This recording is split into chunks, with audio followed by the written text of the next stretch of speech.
possibly indefinite. I don't like this. Stop the noise. So this Stop it. includes the initial Stop findings, it. further investigation. There's something bad about to happen. Oh dear. Hey guys, my name's Dan, and this reaction comes from Kane Pixels. This is Backrooms Lighting and Tile Survey, and I'm sad to say that my last one was my first video of all these backroom videos that I've reacted to. I do plan on reacting to more in the future, but certainly want to focus on this new one right here. I'm not really quite sure what they're planning on doing, what exactly is going on here. Either way, they don't look too friendly. I don't really trust them, especially that one in the green suit. I mean, why is he wearing a green suit? You should be matching with everybody else. That's not cool. You should always color coordinate when you're doing stuff like this. But either way, I am very excited to see what's going to happen in this one. But before we do, though, please check all those links I have for you down in the description below. More specifically, Kane Pixels link if you haven't already. It's a great way to support them. And a great and easy way to support me is to go right below this video and click all those buttons down there. Because not only I like to see future reactions that I do, but also for my channel to grow. And without any further ado, let's go. 14th, 1989. We're documenting this. It is a Tuesday.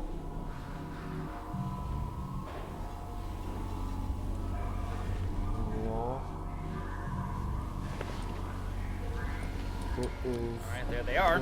incredibly cold. Hopefully by the time you're watching this, I actually have a decent heating system down here. That'd be nice. Die of hypothermia. Don't die of hypothermia, that's bad. Well, hello, camera. Police just dropped through in the bin right now. Make sure to get the red one, right? Because the green one reads. 10-4.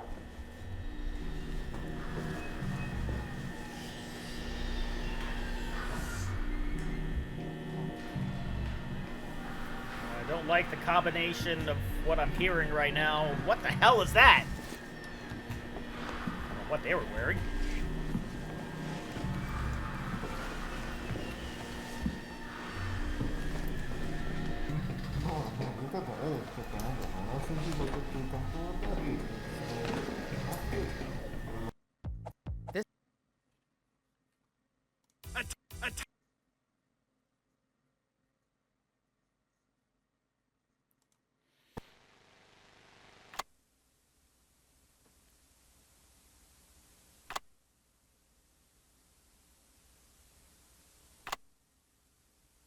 Alright, so what is up there?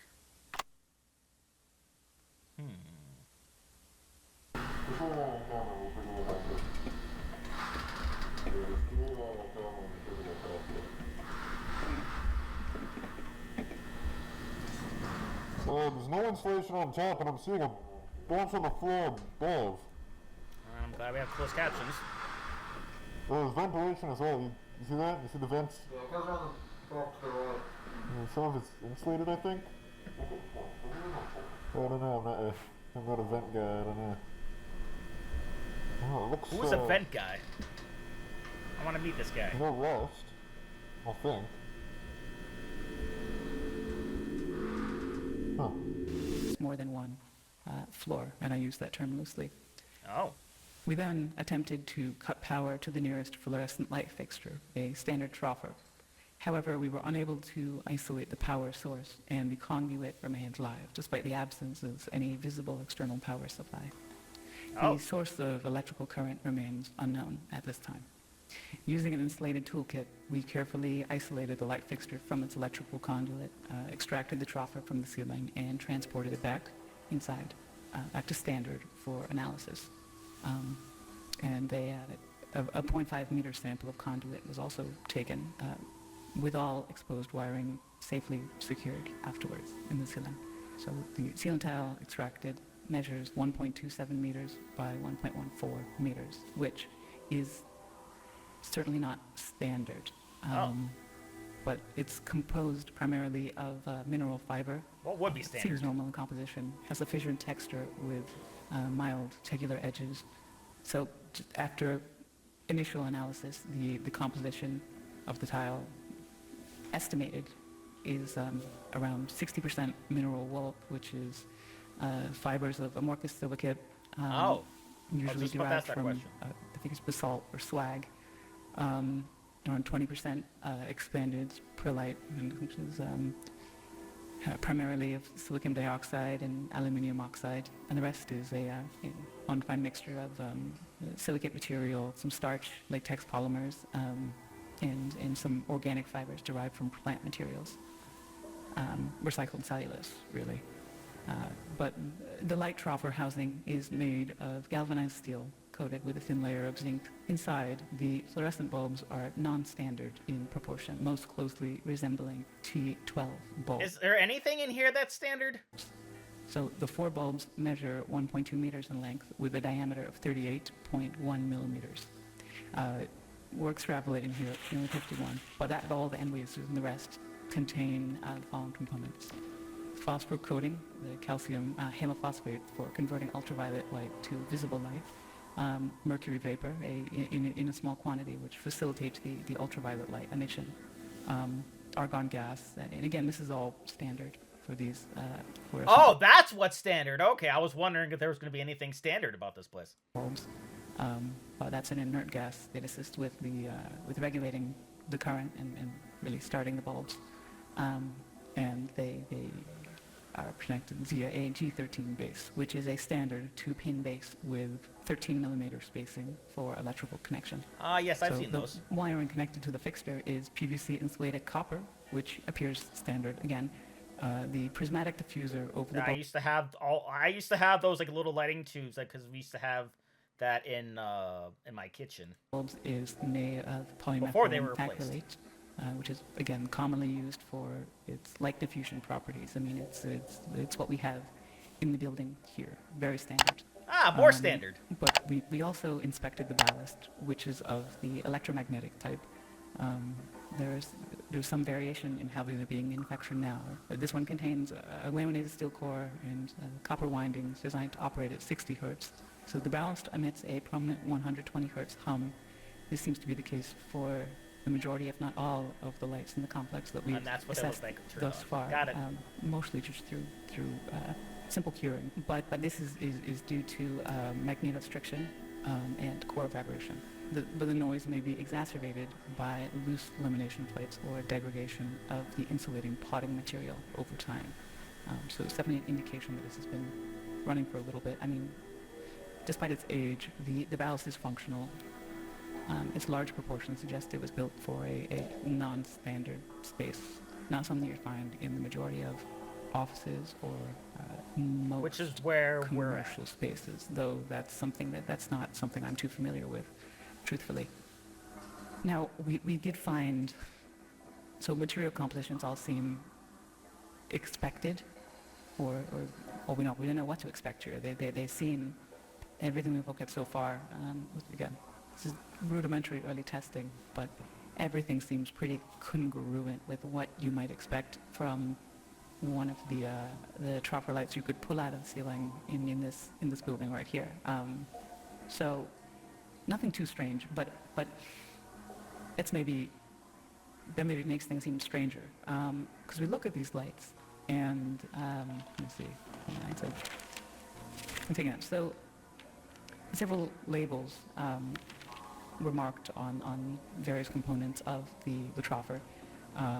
So on the ballast, we found markings for marked it as a universal ballast, Type A, manufactured in 1975 with serial number A75234X. The troffer itself is stamped 3X432, and that was manufactured in 1973 in Reading, Pennsylvania. Damn, she's not leaving out any detail at all, huh? And it is UL listed. And the bulbs were manufactured by Sylvania, and they're marked F40SW, that's soft white, with no visible date information. It's left blank, but it is noted as made in the USA. So, I mean, though outdated in design, the fixture appears fully functional. The stable operation of all light fixtures in the subdivision points to a continuous, potentially autonomous power source, which still remains unidentified. That's We're interesting. doing what we can. The materials used are durable with minimal visible wear, suggesting they were built for long-term, possibly indefinite. I don't like this. Stop the noise. So this Stop it. includes the initial Stop findings. it. Further investigation. There's something bad about to happen. Oh dear. Alright, I guess that's it. I was cringing up for no reason then. But wow, yeah, she went into a lot of detail on how all those light fixtures worked, and I'll be honest, I had a hard time following it, because I was trying so hard just to read along and follow what's going on, and listening to everything she says, and not really understanding, like, how everything works, but it just seems like the whole place is not really powered by anything. Well, or maybe it is. Maybe this is just something that is completely different. Yes, because she kept on saying non-standard a lot, and I feel like that was fairly important to remember when thinking about a place like this, because what we saw prior to this, when that guy was like making his way through this place, and yet all these lights on everywhere, the house and inside of the entire place.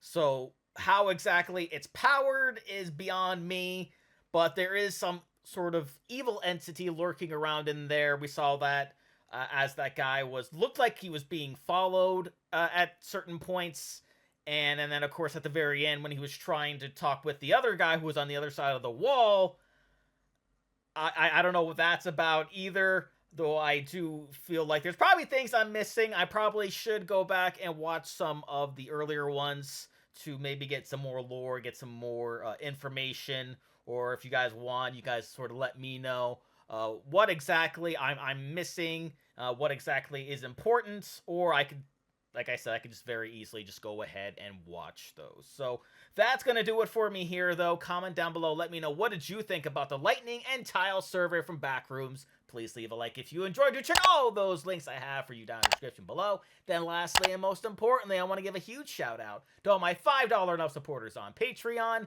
Cruising, Wolverine 310, Kester Cronich, Joseph McSweeney, Joshy, Chris Curtis, Ann Perry, Fox Cacophony, Misa 2, Lily the Snoopy Fan, Lauren, Jenny the Swifty, Fleet Street Vicomp, Allison the Aesthetic Girl, Emily the Flower Lover, Steffi, Songbird 177, Sophie the Sunset Girl, Summer the Dog Lover, Scott, Misa 3, Arrow Hamster, Inca Linquist, Aubrey the Charlie Brown Lover, ZK Stir, Lee Harris, Chris Chapin, and Thomas Shawanawit. And if you two like to have a shout out and in each and every one of my videos, please head over to patreon.com/Reactor for more, and I'll see you guys next time.